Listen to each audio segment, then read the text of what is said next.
हार और जीत में जनरली जब ये पार्टी जीत रही है, चंद्रमुखी शर्मा जी अगर हार गया दुखद बात है, लेकिन ओवरऑल परफॉर्मेंस जो है वो पार्टी की देखी जाती है कि कहाँ कहाँ पे पार्टी ने किस किस तरीके से काम किया और मेहनत की ग्राउंड लेवल के ऊपर। तो हम ये मान के चले कि छाबड़ा जी की रणनीति बिल्कुल सटीक थी।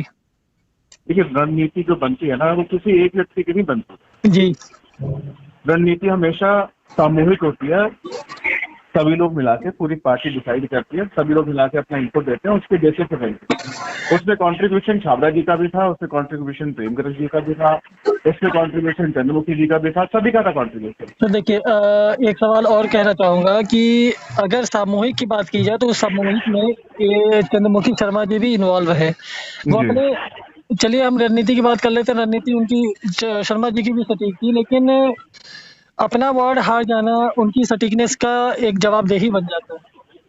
देखिए, मैं इस पॉइंट पे फिर आना चाहूंगा कि कभी कभी जब चुनाव जीता जाता है उसमें प्लेस की वैल्यू भी होती है, पार्टी की वैल्यू भी होती है। जी हाँ आम आदमी पार्टी ने चंडीगढ़ के अंदर पहली बार चुनाव जी लड़ा और जो आप बात कह रहे हैं कि चंद्रमुखी जी हार गए, एमसी चुनाव के अंदर फेस वैल्यू भी होती है और उसके अलावा पार्टी वैल्यू भी होती है। ये जी। दोनों चीजें बड़ी इंपॉर्टेंट चलती है।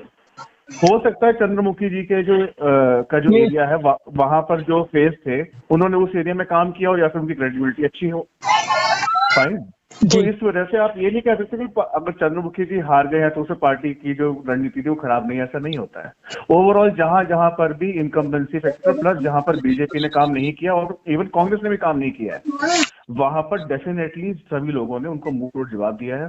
फर्स्ट टाइम में इलेक्शन लड़ना, जैसे दिल्ली में हमने मुंह तोड़ जवाब दिया था कांग्रेस को, वैसे यहाँ पर चंडीगढ़ में भी मुंह तोड़ जवाब मिला है कांग्रेस और बीजेपी दोनों में। भाजपा ऑपोजिशन में अगर आ गई है तो ये भाजपा के लिए शर्म की बात है। बिल्कुल सही सर।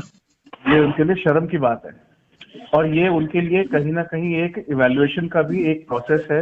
उनको सोचना पड़ेगा कि इतने सालों से चंडीगढ़ के अंदर वो राज कर रहे हैं, कांग्रेस राज कर रही थी, कांग्रेस का तो सुपर चलो साफ हो गया है। हाँ जी। जी तो अगर बीजेपी ऑपोजिशन में आई है तो बीजेपी के लिए बहुत बड़ी सोचने की बात है कि उन्होंने ऐसा क्या हुआ उनके साथ कि भाई उनकी क्या रणनीति थी। इतने बड़े बड़े उनके धुरंधर लीडर यहाँ पर आए कैंपेनिंग करने के लिए, उसके बावजूद यह हार गई। इसका एक ही रीजन बनता है, वो रीजन यही है कि ग्राउंड लेवल के ऊपर लोगों के लिए उन्होंने काम नहीं किया। मतलब जनता का जो मन था कि बदलाव चाहिए, वो बदलाव आज देखने को साफ रूप से मिल रहा है। देखिए, बदलाव कभी भी तब आता है जब कोई भी व्यक्ति किसी से नाराज होता है या उसके काम से खुश नहीं होता है। जी तो ये क्लियर सिंबल है। अगर बीजेपी हारी है तो बीजेपी के हारने का रीजन है कि लोगों उनके काम से ना खुश थे और ये भी उन्होंने बता दिया कि ना ही उन्होंने कोई काम भी किया। दोनों चीजें ही हैं।